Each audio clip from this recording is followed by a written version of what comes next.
Salut tout le monde, c'est Isaac WK. Aujourd'hui on se retrouve pour le dernier sketch de la WWE, j'ai nommé Money in the Bank 2020.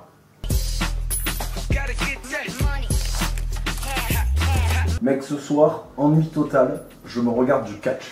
Et on a commencé fort, puisqu'on a commencé directement avec une New Day. Trop marrant, New Day, t'as vu, il a fait un grand écart. Non mais bon, alors là, si tu veux, ça allait à 200 à l'heure en fait le machin. C'est-à-dire que, si tu veux, Jean Lafontaine, il a fait le lièvre qui perd contre la tortue. Mais à WWE, ça marche pas, c'est pas Strowman qui bat le luchador, si tu veux. En course, là, ça allait vite quoi. Ça allait vite, c'est-à-dire que là, ça allait, le taux de ventoline, il part, là, les ventolines, elles partent comme le PQ début confinement, si tu veux. Et on peut souligner la qualité du booking de la WWE qui souhaite visiblement faire du New Day des champions sur long terme avec cette victoire sur 3 équipes différentes sans pour autant décrédibiliser Miz et Morrison. Pareil dire qu'ils vont casser le règne des Dudley Boys, mais quelle honte! Suivi d'un R-Truth Bobby Lashley.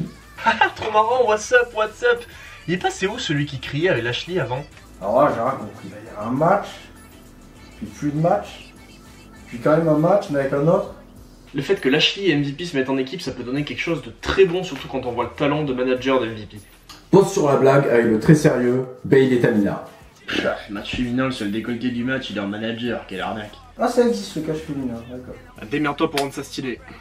Ah, je me rappelle, hein, bon, c'était bien mieux hein, à l'époque des Trish Stratus, des Lita Ah, j'ai un peu de mal à me rappeler qui y avait d'autres.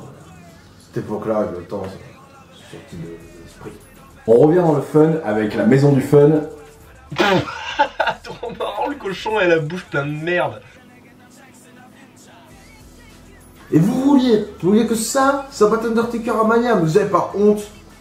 Ça se prétend fan de catch, les jeunes de nos jours, ils ont plus aucun respect pour les anciens. Undertaker, les amis. Légende. Avant de passer au dernier sketch de la soirée, on passe au dernier moment sérieux. Ouais, une très bonne fin de match explosive et intense. Non mais puis c'est quoi votre champion du monde là, qui retourne avec les TriMB là, votre Drew machin tailleur là? Et le nouveau thème de cette Rollins, ça apporte du nouveau et en plus du suspense, comme le fait qu'il n'y ait pas eu d'intervention dans le match. Allez, c'est parti pour le sketch final, Money in the Bank match. Eh mais le masqué là, il était pas déjà 2 fois dans le premier match? C'est marrant parce qu'Otis il est gros.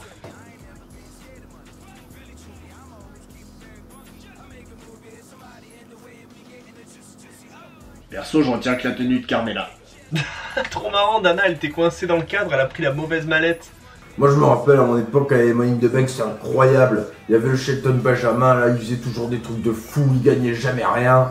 Et là, et puis t'avais le lot là, le gars avec un nom de président des États-Unis là, lui il a carrément perdu sa mallette. J'espère le Otis il va faire pareil et la Asuka elle va pas se faire niquer comme face à la fille du père Flair là. Trop marrant, Otis il mange et Daniel Bryan qui va dans le bureau du patron. Mais pourquoi il travaille aussi tard?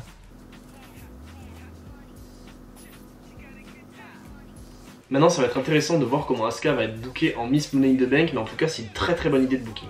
Incroyable, incroyable, encore une fois du génie de la part de la WWE qui nous rappelle les meilleurs moments de la fédération avec Doink the Clown, John Laurinaitis et l'autre dans les chiottes là, et Jay Styles qui revient d'entre les morts, ce qui est parfaitement crédible et ça le rend encore plus crédible qu'il ne l'est déjà, d'autant que de leur côté Rey Mysterio et Aleister Black ne reviendront jamais, et Stephanie McMahon, cette intervention légendaire et divine et incroyable, et la victoire d'Otis, c'est tellement mérité, c'est tellement bien booké cette victoire d'Otis, la WWE qui sont des grands génies qui vont utiliser la technique du hors-champ dans le catch.